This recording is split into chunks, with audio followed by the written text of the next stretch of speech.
थनैला काफी कुछ डेवलप हो चुका है, अगर खून के धब्बे आने लगे समझो बहुत कुछ हो चुका है, और अगर थन बंद हो जाए तो समझो अब उस थन का अंत समय आ चुका है।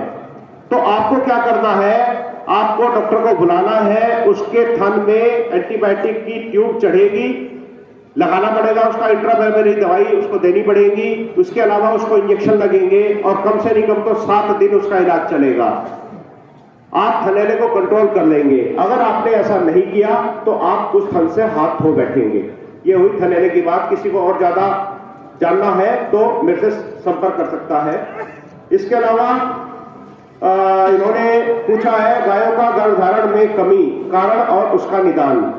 गायों में गर्भधारण के लिए 3-4 खनिज जिम्मेदार है मुख्य रूप से, कॉपर, कोबाल्ट, जिंक और मैग्नीज। 4 ऐसे खनिज हैं जो जानवर को हीट में ना आने देने के लिए रेस्पॉन्सिबल है। वो सब खनिज तत्व जो है आपको मिलते हैं या तो हरे चारे से, या तो आपने जो दाना मिश्रण बनाया था, मैंने बताया था दाना मिश्रण में आप 2 किलो मिनरल मिक्सचर डालेंगे। उस मिनरल मिक्सचर के अंदर कॉपर, कोबाल्ट, जिंक और मैग्नीज, ये चारों के चारों हैं।